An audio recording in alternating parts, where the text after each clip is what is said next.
Bueno, gracias a la organización, en primer lugar, por la oportunidad de estar aquí y a todos los que habéis llegado hasta esta hora.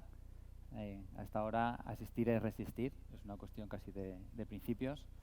Vamos a comenzar con el objeto de la sesión, que es Laboratorios as a Service. Aquí tenéis mis datos de contacto, por si después de la sesión surge alguna cuestión, me la dirigís y estaré encantado de poderos atender. En España, y sobre todo para los que tenemos cierta edad, un laboratorio está relacionado con cierto personaje de TVO, que entonces decíamos TVO, no decíamos cómics, ¿no? Y esto no es exactamente de lo que vamos a hablar hoy, ¿vale? Vamos a hablar de laboratorios de ciberseguridad, empezando por laboratorios de ciberseguridad industrial, que es de donde yo procedo.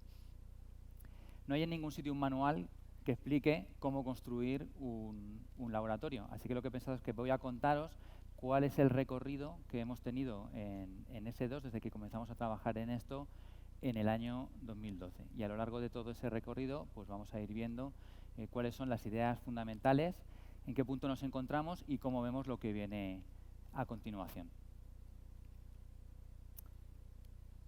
En el año 2012, como os digo, empezamos a trabajar en ciberseguridad industrial en ese grupo y surgió la necesidad, más que la necesidad, fue evidente que necesitábamos un laboratorio.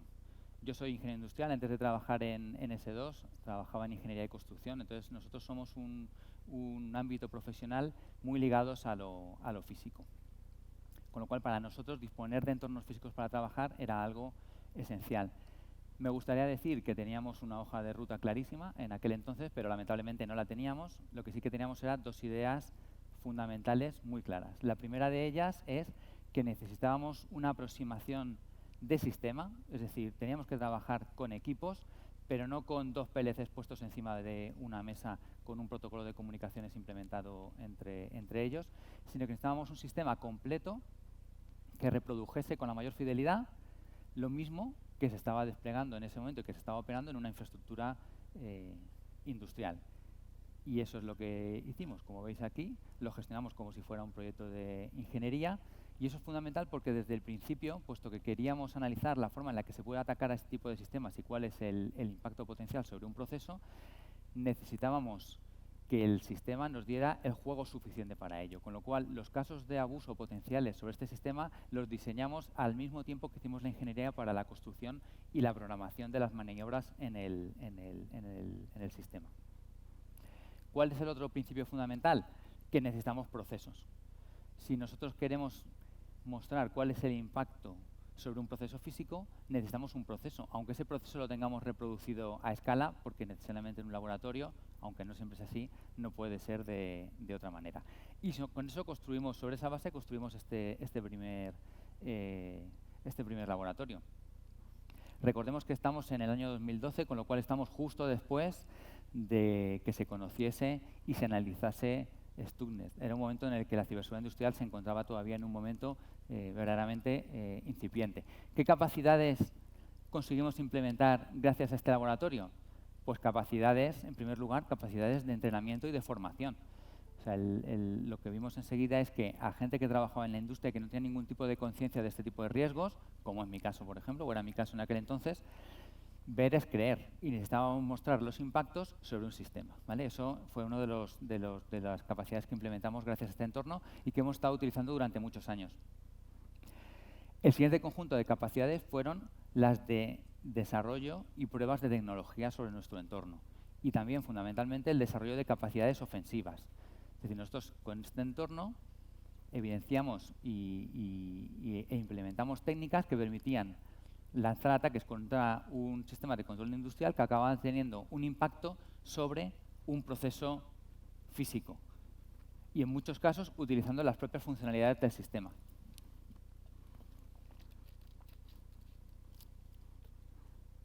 A partir de aquí seguimos trabajando y construimos otro tipo de entornos. Este que veis aquí es el segundo entorno que incorporamos a nuestro laboratorio. En este caso la aproximación fue diferente. Porque ¿qué es lo que hicimos? Construimos el sistema de control de una planta de tratamiento de aguas con la intención de exponerlo a Internet y averiguar qué tipo de atacantes existían que pudieran tener interés en atacar este tipo de sistemas y, sobre todo, qué tipo de capacidades tenían. Más específicamente, si tenían capacidades que se pareciesen a nuestra aproximación, es decir, a una combinación del conocimiento de los entornos industriales y de conocimiento y capacidades en ciberseguridad. Para eso necesitábamos que el sistema fuera muy realista. Es decir, lo que construimos fue un honeypot de alta interacción. Como en este caso, por razones obvias, no podíamos tener procesos a escala, lo que construimos fue, o implementamos una simulación del proceso de tratamiento de aguas en una planta. Desarrollamos las ecuaciones que regían los procesos dentro de la planta y las implementamos en un servidor, de tal modo que cualquier ataque que se realizara contra el sistema tenía su reflejo en las interfaces HMI del proceso, de modo que se podían detener bombas, en fin, una serie de acciones. Esto en realidad es lo que hoy en día llamaríamos un gemelo digital, pero en aquel entonces, como no se había inventado el concepto de gemelo digital, era simplemente una simulación de un proceso. ¿Qué capacidades adquirimos gracias a este entorno? Pues a las anteriores, exactamente las mismas que ya teníamos, añadimos una más, que es la capacidad de generar inteligencia. ¿Vale? Este sistema estaba monitorizado y de aquí obtuvimos información acerca de las TTPs que utilizaban los atacantes que tenían como objetivo este tipo de sistemas. A partir de aquí entramos en una fase nueva en la que todavía continuamos. Sabéis que el entorno industrial es muy heterogéneo y existen muchas tecnologías que son específicas de muchos o de cada uno de los distintos sectores, con lo cual empezamos a construir entornos muy variados, entornos relacionados con el sector salud, como veis ahí arriba. Ahí está Pedro, que lleva varios años en un estado precario de salud, como por ejemplo las tecnologías de IoT o IoT doméstico, tecnologías CT o del consumo, de las que en la presentación anterior se ha estado hablando en relación con el teletrabajo, ¿no? Y el trabajo de los empleados desde el ámbito doméstico. Pues construimos entornos que implementaban ese tipo de dispositivos y de tecnologías. El sector de la movilidad y además, como os decía antes, con una visión de sistema, es decir, no centrándonos solamente en el vehículo, sino en todo el sistema, vehículo y sistema de infraestructura para la carga eléctrica. Trabajamos también en construir entornos más relacionados con entornos fabriles o de manufactura. Construimos otro tipo de entornos que son más operativos, porque una demanda que empezamos a tener es la de realizar evaluaciones de seguridad de dispositivos OT, es decir, de dispositivos funcionales, no dispositivos de seguridad, bien como proyectos específicos por parte de ingenierías especializadas o fabricantes, o bien dentro del ámbito de proyectos más amplios. Entonces construimos un entorno que nos permitía realizar ese tipo de evaluaciones y a partir de aquí pues fuimos generando conocimiento, como veis en los informes que veis ahí, ¿no? Pues acerca de tecnologías de consumo, un informe que se publicó el año pasado, hace un par de años, acerca de juguetes conectados, donde nos centramos en el caso de los drones para uso doméstico, o un informe que hemos publicado hace un par de semanas acerca de ciberseguridad en el ámbito del vehículo eléctrico y conectado. Todo eso nos ha permitido seguir añadiendo capacidades. Además de las capacidades que acabo de comentar de evaluación de dispositivos y herramientas, una capacidad más, que es la capacidad de hacer ingeniería OT. Hasta este momento los entornos los diseñábamos nosotros, pero recurríamos para su implementación a ingenierías especializadas, a ingenierías de control.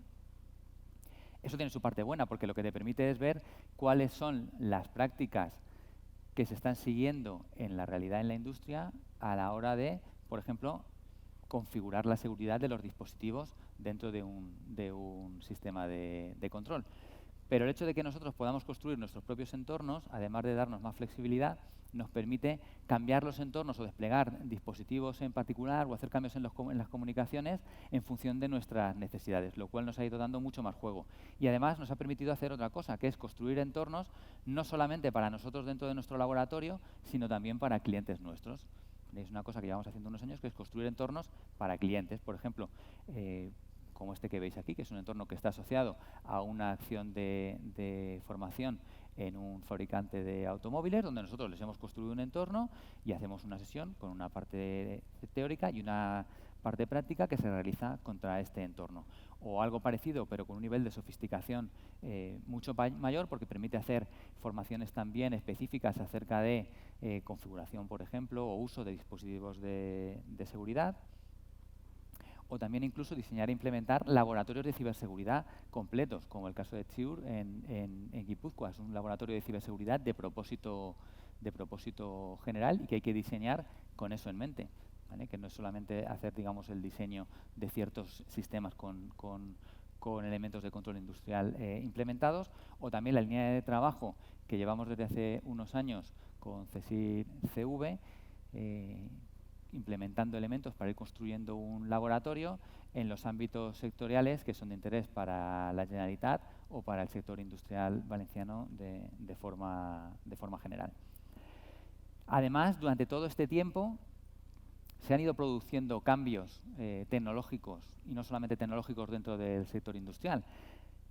Cambios relacionados, por ejemplo, con cosas que yo en 2012 no me hubiera imaginado jamás, y siendo que trabajaba allí, como que algunos de los componentes de nuestros sistemas de control, los sistemas SCADA, los pudiéramos tener desplegados en la nube, o aspectos relacionados con Edge Computing, por ejemplo, o toda la capacidad que tenemos actualmente de hacer simulación de procesos, o cambios forzosos asociados, por ejemplo, a la pandemia, como la difuminación de los perímetros y la necesidad de disponer a toda prisa de accesos remotos que permitan trabajar desde fuera de los perímetros tradicionales con los sistemas. Todo eso ha hecho que nosotros nos tengamos que ir adaptando también. ¿Cómo lo hemos hecho? Pues desplegando, en primer lugar, sobre las arquitecturas que nosotros teníamos en nuestros laboratorios, que siguen las prácticas de diseño y de construcción que eran habituales en 2005, 2010, 2015, pues sobre eso hemos ido desplegando otro tipo de tecnologías, que es exactamente lo mismo que se está haciendo en la industria actualmente. Tecnologías relacionadas, por ejemplo, con el IoT industrial, con nuevos tipos de protocolos, desplegando algunos de los componentes de nuestro laboratorio en la nube y, sobre todo, descentralizando nuestro laboratorio. De tal forma que ahora tenemos varias ubicaciones físicas que están distribuidas en varias zonas de la geografía, no solamente en España, sino también en otros países, y también con componentes en la nube, desplegando la capacidad de realizar sesiones de formación remotas, porque es una demanda que se ha disparado a raíz de la pandemia. Nosotros ahora podemos realizar las acciones que hacemos contra los sistemas de nuestro laboratorio sin necesidad de estar físicamente ubicados dentro de nuestro laboratorio. Y también las capacidades de diseñar y desplegar componentes de procesos simulados, de tal forma que nuestros entornos no tienen por qué limitarse exclusivamente a procesos físicos, sino que pueden estar complementados total o parcialmente con procesos simulados, lo cual nos da mucha flexibilidad a la hora de adaptarnos a reproducir, por ejemplo, las infraestructuras de un cliente potencial. Con lo cual, nuestro laboratorio actualmente pues tiene toda una serie de características funcionales que estáis viendo aquí, pero más allá de las características funcionales específicas que tenemos ahora, lo que es importante es entender que un laboratorio es mucho más que una agregación de dispositivos.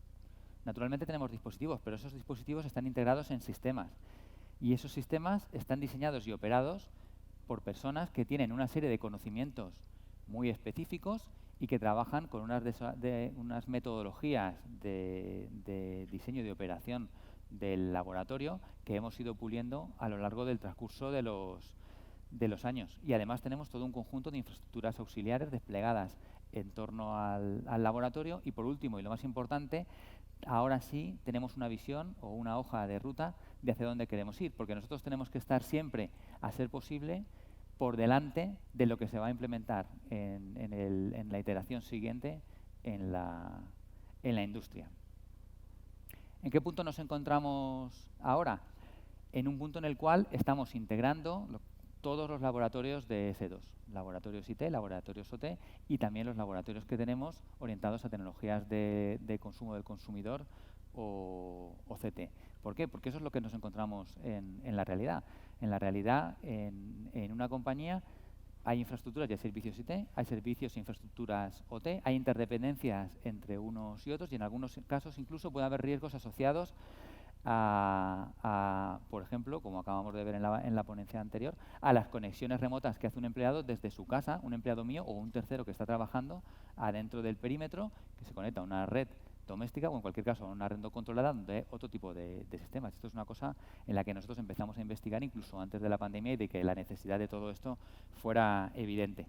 Y todo esto lo estamos colocando en torno a LAB 52. LAB 52 es el laboratorio de inteligencia de ese dos grupo, con lo cual lo que vamos a hacer es poner la inteligencia en el centro e integrar nuestro laboratorio, todos nuestros laboratorios o nuestra red de laboratorios, en el ciclo de inteligencia de S2. De tal forma que el análisis de inteligencia que se realiza sirve para indicarnos hacia dónde tenemos que ir en el diseño y en la operación de nuestro laboratorio, qué tecnologías tenemos que implementar y qué cosas tenemos que probar, y a su vez el propio laboratorio genera inteligencia para volver a realimentar todo este círculo. Esto es en lo que nos encontramos en este punto y estamos ya vislumbrando cuál es el siguiente paso. ¿Cuál es el siguiente paso? Puesto que tenemos una red de laboratorios, de lo que nos estamos dando cuenta es que cada componente que añadimos a nuestro laboratorio, componente en el sentido amplio, no solamente, como decía antes, un dispositivo, sino lo que estamos hablando, una tecnología, IT, OT o OCT, aporta mucho más de lo que supone ese elemento en particular. Están apareciendo oportunidades o capacidades emergentes, de tal forma que cada desarrollo nuevo en el laboratorio aumenta exponencialmente nuestras capacidades. Y eso está abriendo un abanico muy amplio de oportunidades de trabajo y de investigación y de servicios que se pueden prestar. No solamente desde nuestro laboratorio, que también entendamos, por ejemplo, que no todas las organizaciones pueden llegar al punto de tener un laboratorio con la sofisticación que tiene el nuestro en este momento, pero sí que pueden tener algún pequeño componente que puede estar sindicado con nuestro laboratorio, y el resto de capacidades que no tienen en su laboratorio se las podemos prestar como un servicio de forma centralizada desde nuestro laboratorio. O incluso están surgiendo otras posibilidades, como que nuestro laboratorio constituye en el fondo una plataforma o un elemento, un terreno común que puede ser utilizado por distintos actores como un terreno de juego, que puede servir como un punto de contacto entre distintos actores como pueden ser fabricantes de tecnología OT, de tecnología de ciberseguridad, usuarios finales que están interesados en realizar acciones de forma compartida dentro de la infraestructura que nosotros proveemos, y esa es la línea en la que estamos trabajando. Vamos a ver, para terminar y aterrizar todo esto que estamos hablando, solamente un pequeño conjunto de algunas acciones o de líneas de trabajo que se pueden desarrollar a partir de esta plataforma que hemos construido. Por ejemplo, tener la inteligencia en el centro nos permite, en el ámbito de la capacitación, que a la hora de desarrollar una acción basada en la conducta de los empleados de una compañía, partamos de un análisis de inteligencia, analizando las TDPs que están asociadas a una amenaza, viendo si algunas de ellas están asociadas a alguna debilidad asociada a un comportamiento humano, para diseñar una contramedida o un control conductual que a continuación podemos implementar y que podemos desplegar, por ejemplo, a través de todos los clientes o actores que estén asociados a nuestro laboratorio. Otra línea de trabajo potencial tiene que ver con la realización de evaluaciones o análisis de tecnologías. Todos sabemos qué preferiríamos todos: probar una tecnología que estemos pensando, una tecnología de ciberseguridad, pero puede ser de cualquier otro tipo para gestionar accesos remotos, o simplemente una prueba de capacidades de ciberseguridad de un controlador industrial, por ejemplo. Preferiríamos probarlo dentro de nuestro contexto. Y para eso hacemos pilotos. Lo que ocurre es que hacer un piloto siempre supone un consumo de recursos materiales y de trabajo de las personas de nuestra organización. Y eso al final nos acaba limitando el número de opciones que podemos acabar evaluando. Sin embargo, nosotros disponemos ya de una infraestructura que reproduce la infraestructura de las compañías, con toda una serie de sistemas que ya están desplegados, con tráfico industrial, con dispositivos industriales y con procesos, donde es relativamente sencillo coger y desplegar una tecnología, incluso hacer una comparativa de varias, o incluso que pueda ser utilizada por algún fabricante, por ejemplo, que quiera realizar una demostración con un entorno real, con un coste mínimo, poniéndose de acuerdo con clientes potenciales, ¿no?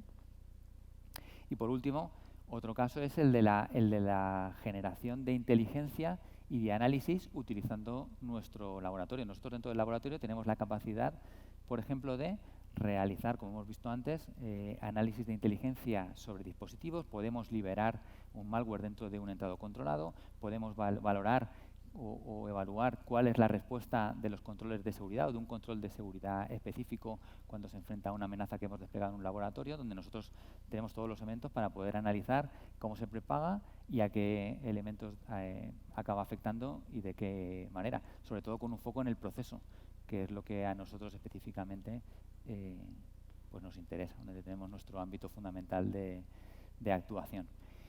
Y básicamente, a 3 segundos del final, esto es lo que quería contar, el repaso, la historia que quería contaros de cómo hemos afrontado nosotros el desarrollo y la utilización de nuestros laboratorios y cómo vemos qué es lo que ha de venir a continuación y cuáles son las posibilidades que tenemos a disposición pues, de la industria y de la sociedad en general. Muchas gracias. Si hay alguna cuestión la podemos atender ahora y si no, como os di mis datos de contacto, pues me la podéis hacer llegar y con mucho gusto responderé cuando me llegue. Muchísimas gracias. Además estarás por aquí seguro por las jornadas. Si alguien te quiere preguntar algo, pues se Naturalmente. acerca y te lo comentan. Pues Óscar, muchísimas gracias por la ponencia porque además decías al principio, oye, no hay un manual, ¿no?, para desarrollar un laboratorio. Y nos lo has dado. O sea, que has compartido desde luego… Me he guardado algunas cosas. ¿Te has guardado? Claro, siempre hay que guardarse algo.